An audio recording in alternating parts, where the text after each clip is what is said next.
Following last year's Florida passage of the Don't Say Gay bill, more and more school systems are banning more and more books. Deep in the heart of Freedomville, one Florida school system, Lake County, which includes about 60 public schools, has banned And Tango Makes Three.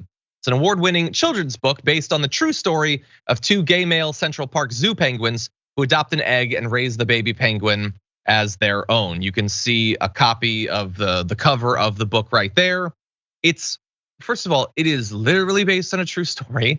And second of all, it's about two animals helping out another animal. That's the whole thing. And so obviously kids need to be barred from reading it. It was published way back in 2005. It has been consistently challenged for years.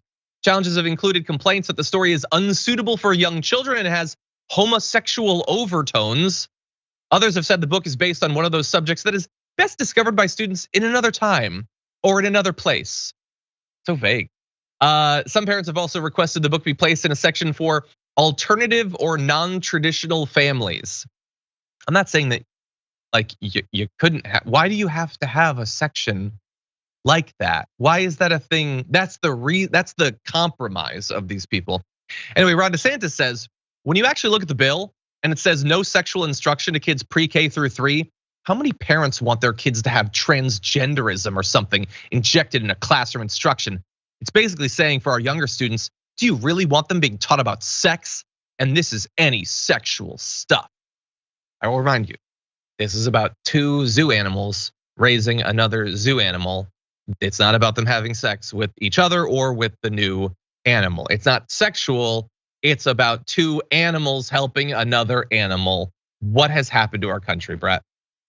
I'm just saying that when Roy and Silo in 1998 at the Central Park Zoo were given a hatched baby or a fertilized egg to hatch, that baby, Tango, a female penguin, ended up partnering with a female penguin named Tanuzi. So those two penguins were groomers, and gay is contagious, according to the scientific study that I have just performed at sites.tufts.edu/museums students. I am worried that if they discover that, then they will be even more emboldened in their opposition to kids reading a book about animals. But that's also so funny. It's like, listen, don't read the book. It's just gonna be in libraries. You don't have to read it. I love the arguments that are all like, you have to ban the Bible because in the Bible, Lot's kids try to bang him. So what? There's a lot of abortion in the Bible when God floods the earth. Yeah. That is the same logic they're applying to this. This is about two penguins being like, let's raise a baby. This is a family unit. This is a functional family unit instead of a dysfunctional family unit where there aren't any parents and the child just dies. This proves that they don't care about it. And it's a story about overcoming obstacles that they are bringing a lot more. And this is the main point. They end up bringing so much more attention to these books than if they didn't say anything about them at all. No one would find this book. No one would read this book.